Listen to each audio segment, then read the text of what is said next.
Howdy, everybody. I pray you had a blessed week. This is the other half of Mesquite that was sent to me by Cortland Hunt. I really appreciate it, Cortland. This was just as fun to turn as the live edge piece.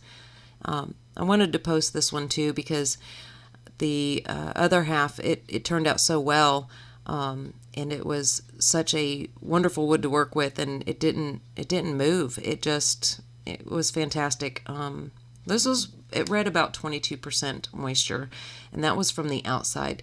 I did not moisture read it once I started to, cut into it. So I just figured, it was green and it was beautiful to cut, just much like the other piece. So here I'm just kind of trying to get as much out of the piece as I possibly can. So I did leave some sapwood in it, and also left some bark going down the side and into the bottom.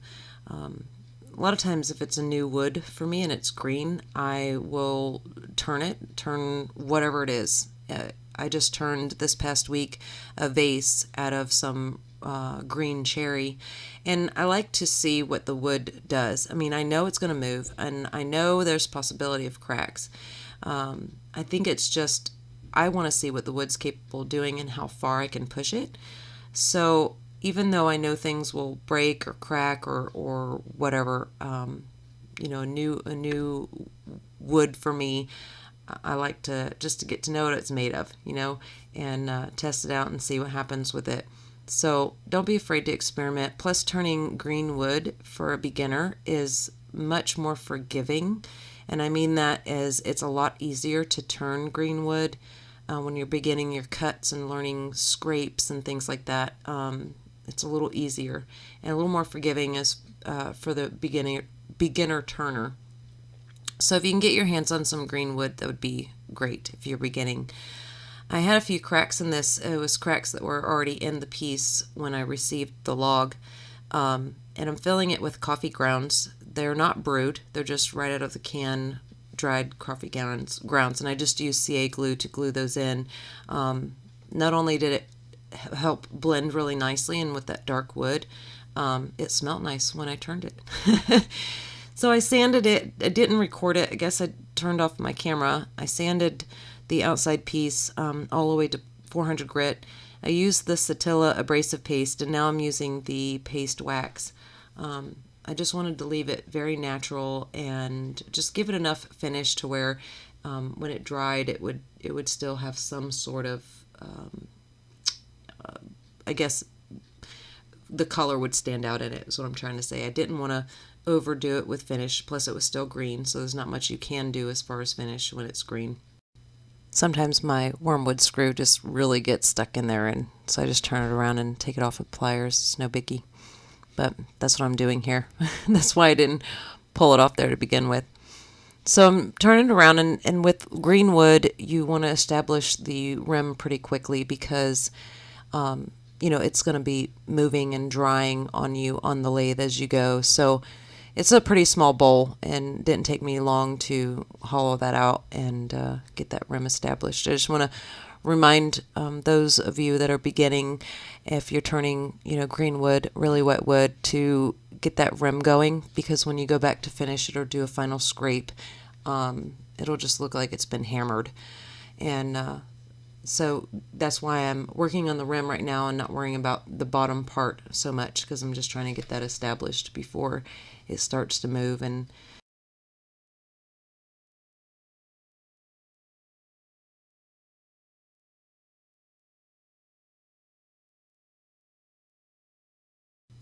now this is a short, simple turn, semi-simple turn. Obviously for some that are just beginning, seems very challenging, but I encourage you. This type of turn was very challenging to me when I began, and I just kept with it. I just, kept going regardless of how many pieces. It's just wood, and you learn by your mistakes, and I still make plenty of mistakes. I still make pretty firewood. I'm still learning, and I'm learning from people who say that they're beginners. And so no matter where we are at in our journey, there's all kinds of tips and tricks and wonderful things that we can learn from one another. And don't be ashamed of where you're at. Please share, because there's somebody out there that doesn't know or needs, your help. So don't be ashamed of where you're at in your journey. We all start from somewhere, and I just want to encourage you to keep going, keep learning, keep practicing and trying things safely, obviously. And don't be afraid. Don't be afraid to share it, and don't be afraid to do it. You'll get there. You'll get there with bowls. I know bowls are challenging to some people, and to a lot of turners, and they're still challenging to me. I'm still learning how to slow down and make better finishing cuts. That is my challenge. Just share with you my shortcomings is just I am an aggressive. One commenter said that it's cutting with authority, and I like that better than aggressive. But I am aggressive, and so my challenge is just slowing down and making those finishing cuts and enjoying the process. And I do enjoy hogging out material. It's fun for me. So keep sharing, keep learning, keep growing, and I pray that you are encouraged by what I turn and what I show, and that is a blessing to me to know that those of you who watch are encouraged and learn things. I didn't start sharing my turnings because I felt that I had so much to offer, but I did know that as a beginner, turning was very intimidating, and seeing others sharing, regardless to what it is that they knew and where they were at in their journey, was helping me tremendously. I mean, I learned how to turn from YouTube, and that's it. So I just really appreciate all of y'all for watching, your support, and I pray that this turn was a blessing to you, and I also pray you guys have a blessed weekend. So take care, keep turning, and God bless.